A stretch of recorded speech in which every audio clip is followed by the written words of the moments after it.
The courtroom was silent. Not the respectful kind of silence, but the heavy, choking one that weighs on every chest. Somewhere in the back, a woman sniffled. The judge's gavel had already echoed once, loud and final. The words still hung in the air like dust particles refusing to settle. Sentenced to life in prison, without parole. Sergeant James Ryder didn't flinch. No gasp, no tremor, not even a blink. His uniform, now wrinkled and dull, still clung to his broad shoulders with dignity. His eyes, a stormy blue once filled with purpose, were calm, haunted maybe, but not broken. What broke instead was the illusion. The illusion that justice always sided with those who served. He didn't look at the jury. He didn't glance at his lawyer. He just stood there, a pillar of silence in a room of unspoken opinions. But when the judge gave him the final opportunity to speak, James did something unexpected. He didn't plead for mercy. He didn't defend himself. He just spoke 5 simple words. "Can I hug my dog?" There was a murmur. Even the stenographer paused, her fingers hovering above the keys, like they weren't sure how to record that. The judge raised an eyebrow, lips parting as if he misheard. James repeated himself. "My dog Bear, just once, before I go." Bear wasn't just any dog. He was a 6-year-old Belgian Malinois, trained in bomb detection and search and rescue. But more than that, he was James's partner, his lifeline during deployment, and the only soul who truly understood what James had been through. Together, they had spent 4 years in the roughest terrains of Afghanistan, saving lives, taking hits, and sharing foxholes under enemy fire. Bear had taken shrapnel to the leg during a mission. James had carried him on his back for 2 miles through sniper territory to the evac point. He didn't run to save himself. He ran to save his dog. The bond between soldier and dog isn't something the average person understands. It's not just affection. It's survival. It's every heartbeat during an ambush. Every breath during a midnight patrol. Every moment where you whisper to your dog instead of praying, because sometimes the dog hears God first. When James came home, things weren't the same. He struggled with the silence of peace. The nightmares were loud. The medals felt cold. His wife left 6 months after he returned, tired of the mood swings and the 1,000-yard stares. Friends stopped calling. But Bear stayed. Always. It wasn't long before James began isolating. The VA appointments became fewer. The drinking became more. He never hurt anyone, never raised his hand at a soul. But one night, everything cracked. It was a Tuesday. Rain lashed at the windows. James was in a liquor store, picking up a bottle to quiet the ghosts. A loud bang, maybe a car backfiring, triggered something deep, something old. He thought he was back in the village ambush. He saw shadows where there were none. He reacted like he had been trained to.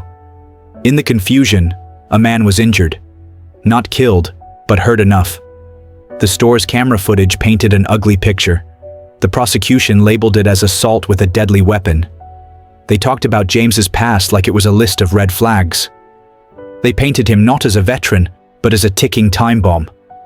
No one talked about the war that followed him home. No one talked about the invisible enemies he still fought each night. The media loved the story. A decorated soldier gone rogue. Headlines sell when they bleed. The trial was swift. No one had time to hear the full story. No one wanted to understand.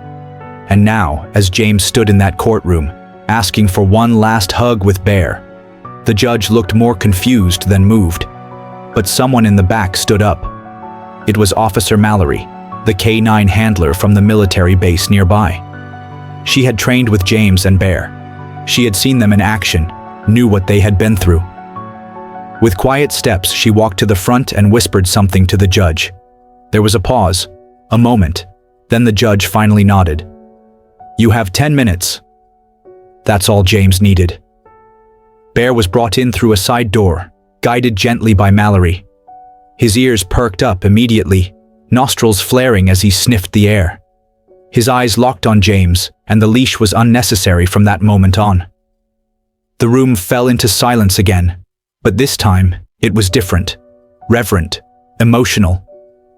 Bear lunged forward, not with aggression, but pure, unfiltered love.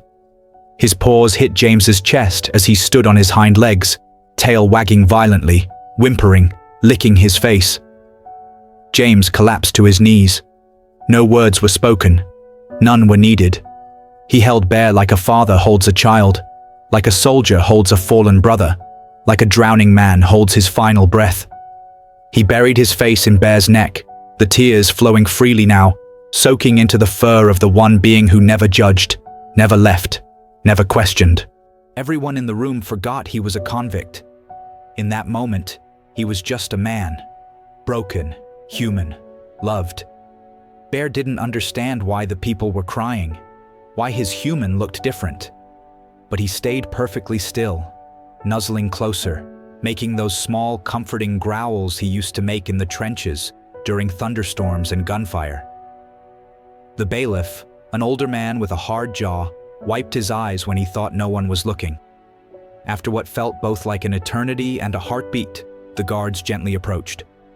James whispered something into Bear's ear. No one heard what he said, but Bear whimpered louder and licked his cheek one last time. He walked away willingly. No resistance, just sorrow and silence. James never saw Bear again. In prison, they assigned him to kitchen duty. He didn't complain. He didn't talk much. The other inmates left him alone. But at night sometimes, they heard soft whimpers coming from his cell. Not human, canine. As if some part of Bear had stayed behind. Months passed, then a year. And one morning, Officer Mallory came to the prison. She brought something with her, a letter, a photo. The warden called James to his office. She placed the photo on the desk first. It was Bear, laying under a tree, wearing a custom vest, surrounded by children in wheelchairs. He had been assigned to a therapy program for wounded kids. His calm nature and loyal eyes brought comfort to many who had known pain too young. Then she gave James the letter. It was signed with a paw print. Mallory had helped the kids write it. Dear Mr. James, thank you for giving us Bear. He helps us sleep. He makes us laugh. He doesn't bark much, but when we cry, he lays his head on our lap. We know he misses you. We tell him you're proud of him. And we are too.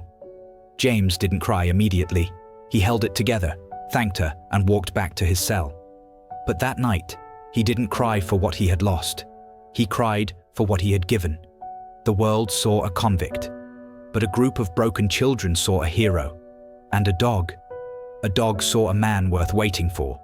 Years went by. James never asked for parole.